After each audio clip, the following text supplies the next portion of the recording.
Striking forth.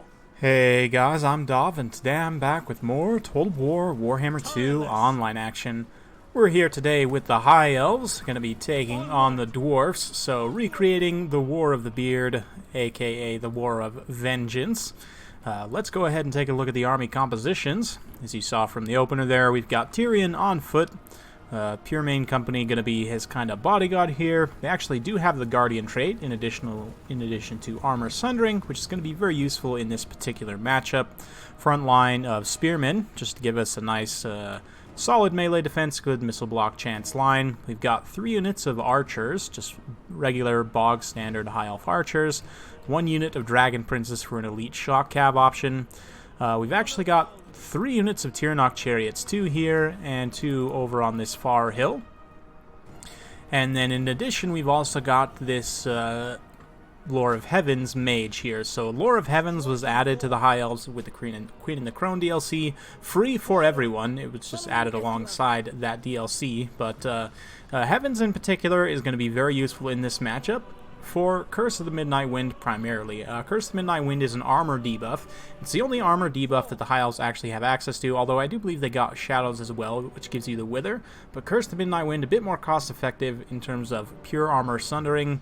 It also gives minus 26 melee attack, has a relatively large area of effect, so going to be particularly good in this matchup. We've also got Harmonic Convergence and Uranus Thunderbolt for a nice tight AP bombardment, and of course Harmonic Convergence being useful in almost any situation. We've also got 1 unit of Illyrian Reavers, just a melee variant hidden in the woods over here, doing a little bit of sneaky action.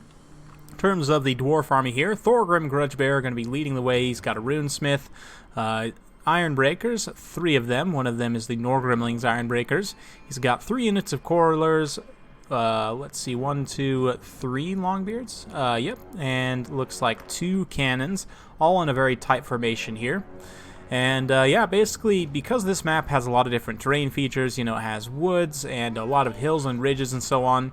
That's why I've had the battle in full speed this whole time, because I've been making my way all the way up and around this hill, and we've kind of been using these various ridges here to block line of sight of those cannons. They are going to have line of sight at certain moments. You can see them popping off a shot there. Not sure exactly who they were shooting at, but maybe this chariot. The mage on the chariot. But anyway, we're going to be able to close quite a bit of the distance. You can see the range of the cannons all the way out here, and we're able to close this entire distance without taking too much effective fire here, just by using the terrain. So I definitely recommend you guys, of course, familiarize yourselves with the maps as much as possible. I know it's hard to remember always exactly all the different maps. There's a lot of maps in the multiplayer rotation now, but in particular the ones with a lot of hills and ridges and you know, terrain features. The direct line of fire artillery is a lot bigger of a risk. Like, I definitely think my opponent should have gone with a bit more of a headstrong build here and maybe just forego artillery entirely on this particular map, just because by using the terrain here, we're going to be able to negate a lot of the effect of that artillery fire there. So yeah, you can see really haven't taken much damage on any unit there from the cannon. They have used up a considerable amount of their ammunition, but just haven't gotten any open line of sight shots. So now we're going to start closing the noose, so to speak. We've got some Illyrian Reavers riding around the flank here, and these Tiranoc Chariots going to be pushing through. Some of you asked me whether I like the Tiranoc Chariots or the Thilmar Chariots better. Personally, I like the Tiranoc Chariots better for the main reason that they're cheaper. At 850 points, they're a very cost-effective unit in the right situation. They also have a missile attack, which isn't super pertinent in this matchup because it's not armor-piercing and it actually does magic damage.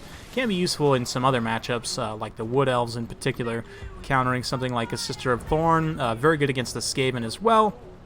But just having a cheap chariot in general is going to be very good in this matchup. You can see I decided to sunder the armor here, and we're actually firing into the back of these Ironbreakers. Granted, I say sunder armor. Even with Curse of the Midnight Wind, these Ironbreakers are still at 95 armor, so that damage is going to be pretty negligible there, and it's going to be tough to slog uphill through these Resolute Dawi. We've only really got the Spearmen.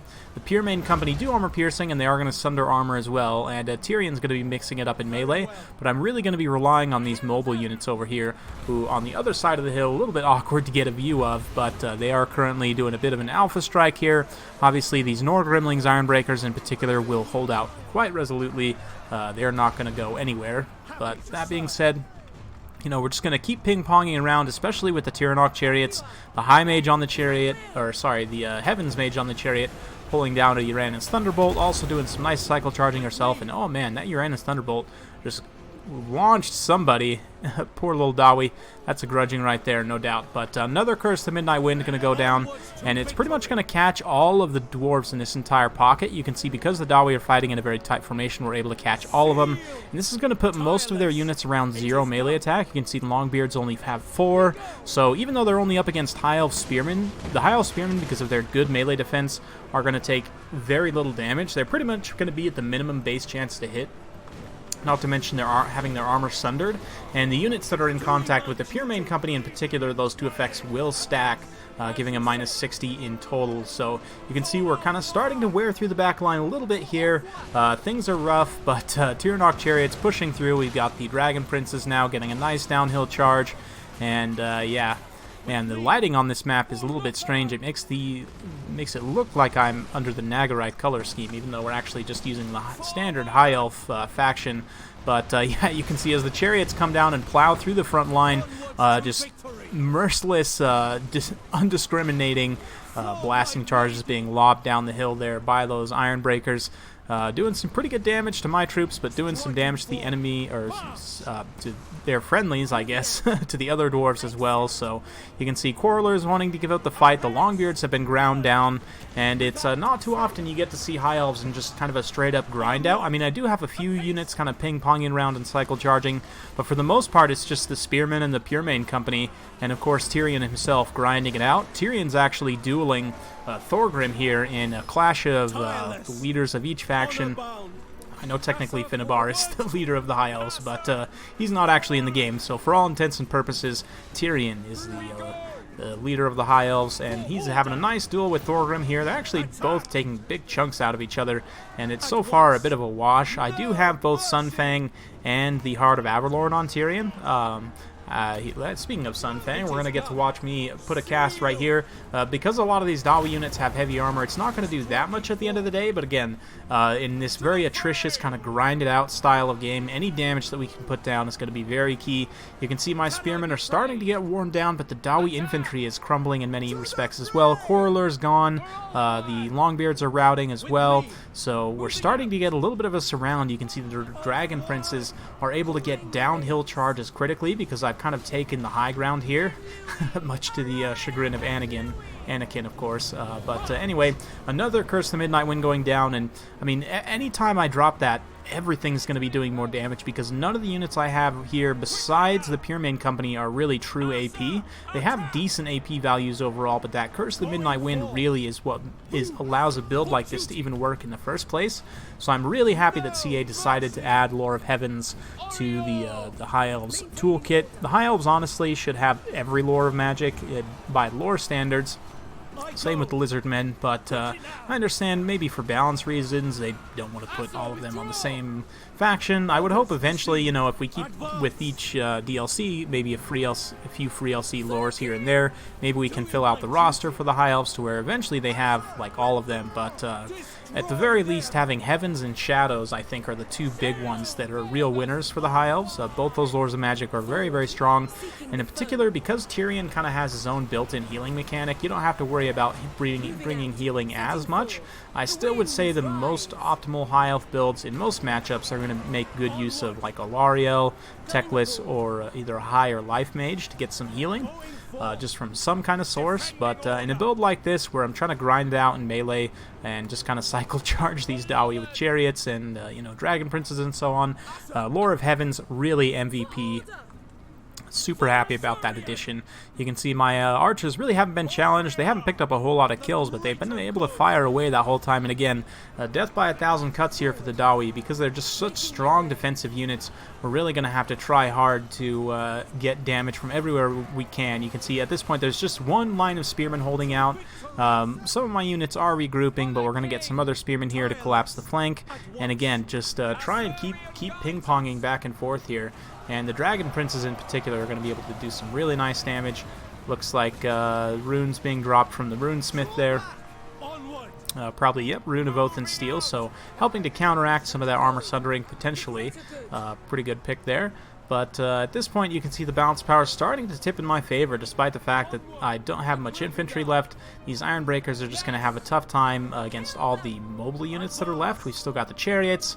The Heavens Mage herself is still relatively healthy on the chariot. You can see her coming downhill, tossing some Iron Breakers for a ride. And yeah, despite the fact that the Iron Breakers have very heavy mass, just repeated cycle charging like this is eventually going to grind them down, especially if you're able to sunder their armor and so forth.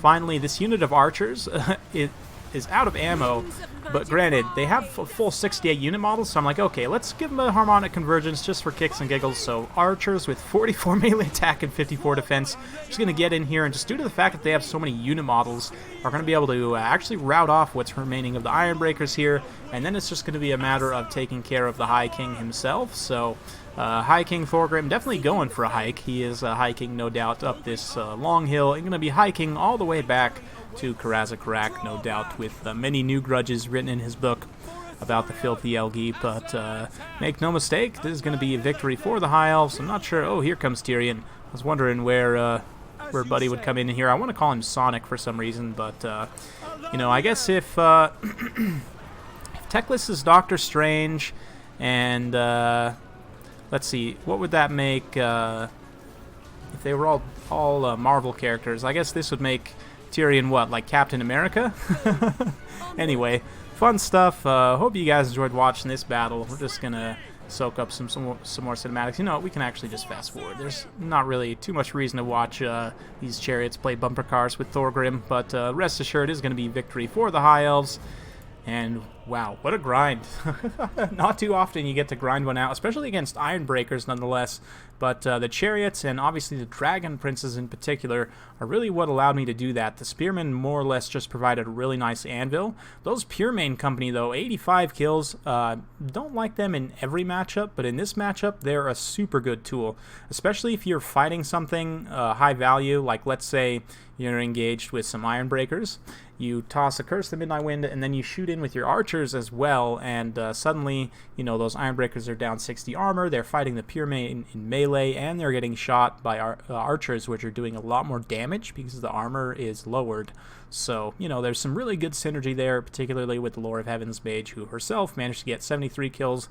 Having the option to take her on a chariot also makes her a pretty good, source of melee damage. Yeah, for my opponent, having the cannons not pay out was really tough investment. Like I said, you always got to be aware of the map, and it can definitely take some time to get to know a lot of the maps just by looking at them on the load-in screen, that is. But yeah, you always want to make sure you check the map while selecting your army, and be aware of direct line of sight artillery in particular. Like for this, if my opponent had cut those two cannons and just brought like Dragonback Slayers, for example, to help deal with the chariots and the Dragon Princes, it would have been a lot tougher for me to deal with this build. The Quarrelers, they're all right in this matchup, especially counter-skirmishing against something like Sister of Averlorn. They're going to be pretty cost-effective, but overall, it's a tough pick. It's always tough to try and decide between Quarrelers, Rangers. Bugman's Rangers, I think, are probably the cream of the crop in that aspect. Granted, they are the most expensive, but they do have charge defense against large and the regeneration. They are very good in a counter-skirmish role, so that might be a consideration as well. Maybe you want to take Bugman's Rangers instead of the Quarrelers there. But overall, very fun battle. Hope you guys enjoyed watching. If you do like this sort of content, be sure to like, subscribe, hit that bell notification button. I've actually been out of town. This video should be coming out on Monday, I believe. So hopefully I've got enough videos. I'm not 100% sure if I'll have enough videos for 2 a day the entire time I'm gone. It may drop to 1 a day, but I am currently, as you're watching this, on vacation with my family. So rest assured, when I get back, we're going to be jumping straight back into some more online fun.